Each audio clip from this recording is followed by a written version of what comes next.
Hello students, maths by Sanjay Mishra classes में आप सभी का स्वागत है। आज की क्लास में हम लोग एक्सरसाइज 5.2 एनसीईआरटी बेस्ड क्वेश्चंस करने जा रहे हैं।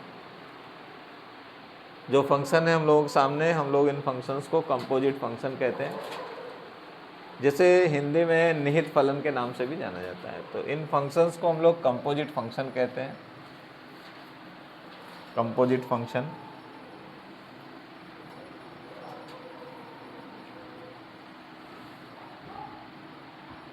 निहित फलन या संयोजित फलन।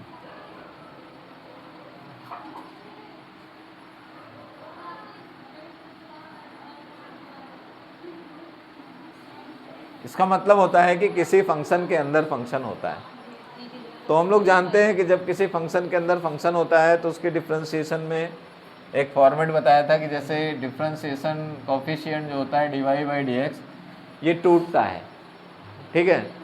अब जैसे किसी फंक्शन में दो फंक्शन है तो हम इसको इस टाइप से लिखेंगे dy/dt और dt/dx, यानी हमने इसमें अपने मन से dt से मल्टीप्लाई और डिवाइड कर दिया, तो ये फंक्शन, ये डिफरेंशियल कोएफिशिएंट टू पार्ट में डिवाइड हो गया। ठीक है। अब हम देख रहे हैं कि किसी फंक्शन में दो से ज़्यादा फंक्शन है। जैसे यहाँ पर एक फंक्शन सेक है, यहाँ x होना चाहिए लेकिन यहाँ tan है। फिर दूसरा फंक्शन tan है लेकिन यहाँ x होना चाहिए तो यहाँ √x है। तो यहाँ 1, 2 और 3 फंक्शन है। तो जब आपके पास 3 फंक्शन होंगे तो ये किस तरह से टूटेगा? इस तरह से टूटेगा।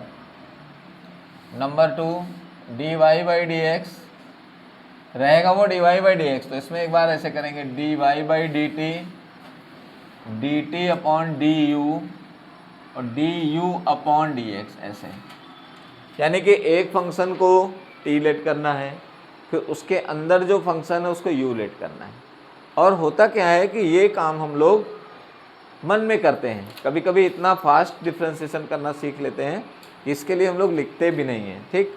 अगर कहीं कोई ऐसा फंक्शन आ जाए कि 3 से भी ज़्यादा हो, ऐसा होगा नहीं, 12 तक तो नहीं है, 12 के बाद ही हो सकता है, तो उसे ऐसे भी लिख सकते हैं dy/dt dt/du du/dv और dv/dx। यानी कि आपको पता है कि लास्ट में x आएगा और स्टार्ट में dy रहेगा। क्यों? क्योंकि एक दूसरे को बैलेंस करने से dt dt को कैंसिल कर देगा, du du को कैंसिल कर देगा और dv dv को कैंसिल। तो ये आप देखो कि हम एक ऐसे कोफिशिएंट को, एक ऐसे वेरिएबल को ले रहे हैं कि जिसको रख रहे हैं उसी से मल्टीप्लाई भी कर रहे हैं, उसी से डिवाइड भी कर रहे हैं। तो कुल मिला के ये चीज़ कहीं अलग से नहीं आई है, आप बैलेंस कर रहे हो। जैसे हम किसी संख्या में अपने मन से 2 से गुणा 2 से भाग करते हैं, ठीक है, और जब ज़रूरत होती है तो 2 से भाग कर लेते हैं, तो वही संख्या बचती। तो ऐसे ये भी है कि अगर आप इनको सॉल्व कर दो अभी तो dy/dx, इनको सबको सॉल्व कर दो तो dy/dx, इनको सबको सॉल्व कर दो तो dy/dx।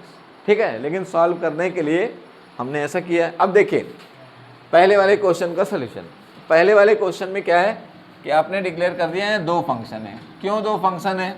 क्योंकि आपको ट्रिग्नोमेट्रिक फंक्शन में y बराबर sin x होना चाहिए, तो उसने sin x तो दिया नहीं है। अब अगर उसने sin x नहीं दिया है तो क्या दिया है? sin x² + 5, मतलब